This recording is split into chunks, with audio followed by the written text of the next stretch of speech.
Lisa Rogers is here with us, everyone. How are you, Lisa? I'm wonderful.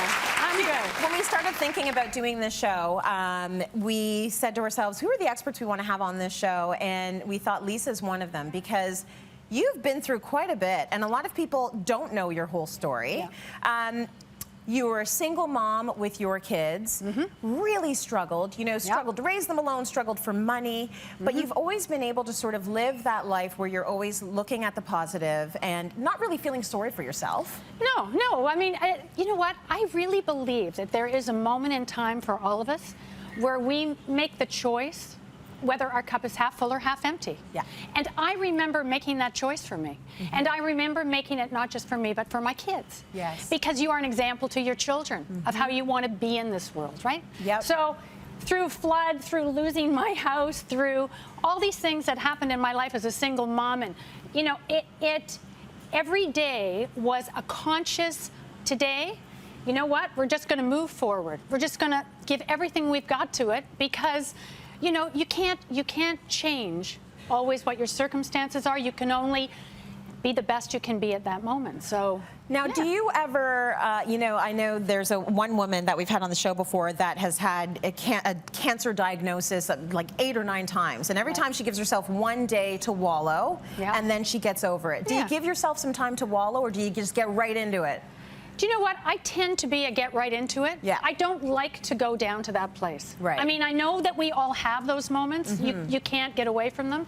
But I do the very best I can to stand up again as soon as I can. Because I think that in doing that and moving forward, you know what? It fills you. And then you're able to move forward much better. Probably because you're practicing, you're exercising that muscle constantly, so it becomes easier and easier to exercise it once you're doing it, right? Absolutely. So cup is half full for sure.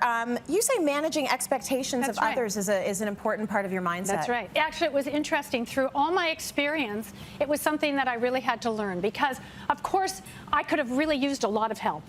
There were times when I really needed it. And I think I had to work very hard on looking at others and understanding that I should not have expectations that they would be present for me. I should step back, and if they can do that for me, that's wonderful. But I think we set ourselves up. Yeah. We set ourselves up with people, and in our lives, we set up expectations. And I think that's something you really want to stay away from. Because the only expectation is for you and who you're being in this world, not for anybody else. You can't be that for them. So you just do the best you can. And I'll never forget those that did step up for me, that were there for me. I'll never forget that. So the part of that equation that's most important is being present for others. Because when you are present for others and you help others, and I really learned how to be that in my life, then what happens is you're filled.